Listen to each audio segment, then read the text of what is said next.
I love being part of the democratic process. I love the fact that we are able to be in the background and do the hard work that many people don't realize that happens during an election. Everything is driven by politics. Everything in construction has been driven by politics, whether it be regulations, whether it be permits, whether it be right to work. It's all driven by politics, and our members have to be educated on that. The IUPAT Government Affairs Department and political action across our membership is critical because so much of what we do, so much of what our members need, is controlled by government at all levels. We, as a union, must be engaged with the family of organized labor in supporting those who support us. That's only done by the engagement process, whether it's developing legislation or, more importantly, getting out the vote. Our job is basically to convey the message of our membership that we are their representatives on Capitol Hill, since they can't be here every day. One of the great things about the IUPAT is that we get support from the international level. We have the political department back in Hanover send us material, give us training, and help us along the way, help us make connections that they've got. And in return, we're able to help them with connections that we have locally with the same politicians at the federal level. The electoral environment in the years since our last convention has been challenging, often contentious. But we've met with solid successes to build on. We've had a strong 6 years of President Obama. Has he done everything we've asked him to do? No. But having somebody who will listen to us, having somebody who will help us, having somebody who signed an executive order encouraging the use of project labor agreements by all of his department has helped put hundreds of our members to work and garnered millions of man hours for our contractors and for our health and welfare fund. But we need to continue fighting so that the next President of the United States is better than this one, that he or she is a Painters and Allied Trades partisan president. And we have a real opportunity to elect a party to lead the Canadian government who will put workers first and advance the building trades in the IUPAT's objectives to expand work opportunities, especially through the energy and transportation sectors. It's a tough time in Canada right now for trade unionism. We've got a federal government that doesn't share our interests, that doesn't have our long-term interests at heart. IUPAT members are also facing many electoral challenges in their local districts. We've got a governor up this year in Minnesota. We've got a senator up, a U.S. senator up in Minnesota. In Florida, we have a big election coming up for governor. The current governor refuses to take any federal money on a lot of construction projects, bridge projects going on in the state of Florida. Well, specifically in the province of British Columbia, the building trades have been working with the newly minted Premier of British Columbia, Christy Clark. She has some great ambitions about specifically liquid natural gas projects that she'd like to see developed in British Columbia. And to her credit, she recognized that if she's going to build those projects, she needs to have the skilled workforce to be able to attract those investors to British Columbia and carry on that work. There's a bill that all the trades, the hotel trades, the building trades, and 32BJ.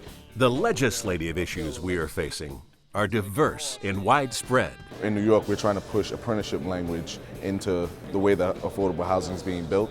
To make a law saying that any public work that's over $1 million, they have to have a certified New York State apprentice program. Some of the successes have been passing health and safety legislation here in the state of Nevada that mandates an OSHA 10 if you're going to be working on a construction site. Laws that help increase the level of cooperation between the State Labor Commissioner's Office and the Department of Labor. Project labor agreements on public works projects. The members want to hear that there are jobs that are coming up. We've been hit by the economy really hard. So how does IUPAT move our needs forward? One way is the annual Building Trades Legislative Conference and our lobby days in the U.S. and Canadian capitals. This is the infrastructure bill. Our members will be meeting with their members of Congress, House and Senate, in the Capitol all throughout this week, conveying what is important to them in their local level, as well as conveying some of the issues that we've been working on at the federal level too. You know, we're limited to what we can do under the Pension Protection Act. We need something else broader.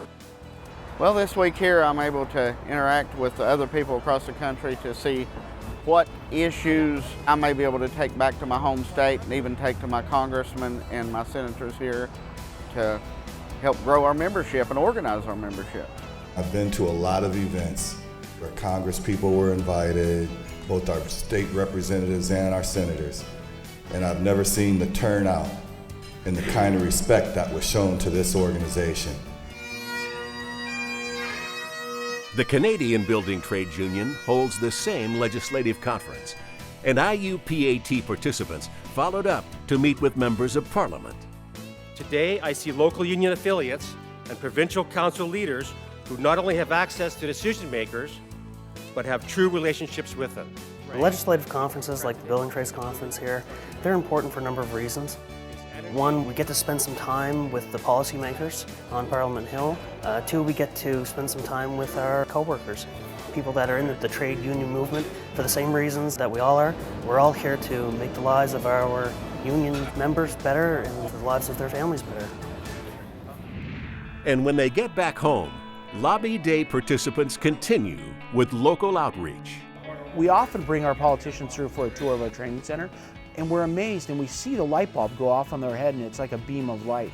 They really get the whole thing. They really get the whole understanding of what we're trying to do to elevate all the game, to elevate everything.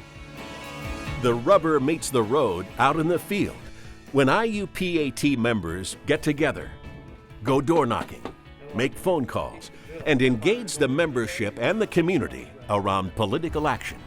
I've always been a strong believer that the strength of trade unions is the membership. I think over the years, sometimes, that's been forgotten, but it's our only real true strength. And I think the key, to our future success, our continued success, has to be motivating the members at the local union member.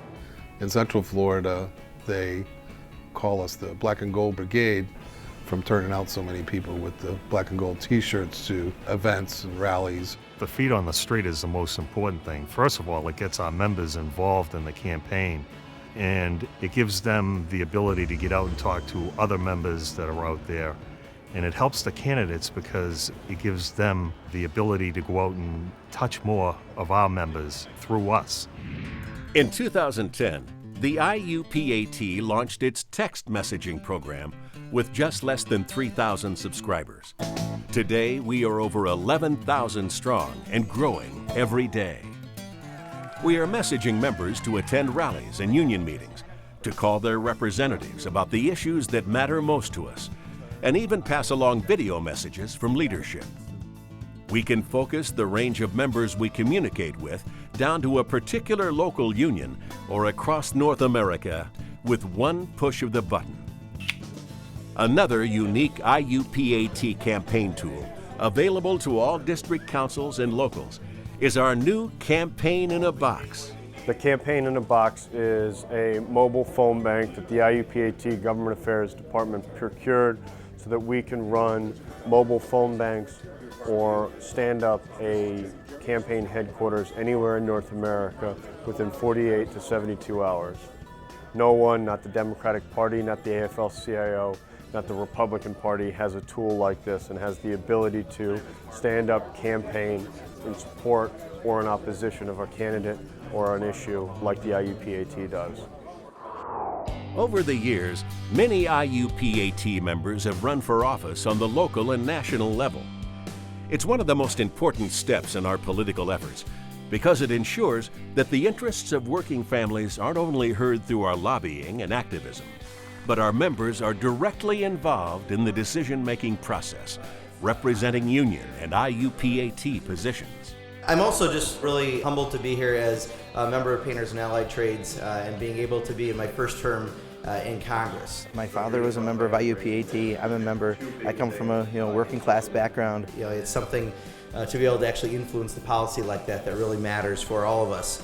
I'm on the White Bear Lake Area School Board, so it covers roughly about 40,000 residents. I'm a village trustee in the village of North Aurora, about 18,000 people. It's a victory for all working families. And the building trades have had a major impact with the recent election of Marty Walsh as mayor of Boston. That's the kind of guy I believe in. A guy that says that he doesn't mind representing working men and women. Finally, we hear it from a politician. We're gathered here today in support of Marty Walsh for the mayor of Boston. We're going to be doing some door knocking to union members to try and get them to come out and vote on Tuesday. It's really a historical moment today. We're gathered here to really be a part of history. In the history of the United States, there has never been a labor union representative elected the mayor of a bustling metropolis like Boston. Our government affairs program is second to none, first of all, throughout the building trades and the AFL-CIO. I really feel that way. The membership is key. There are activists, there are feet on the street, there are the people who don't go home directly after work, they go to a phone bank and call other union members on behalf of a candidate. They are the lifeblood of the Government Affairs Department, and we can't be successful without them and without their engagement, without their activism.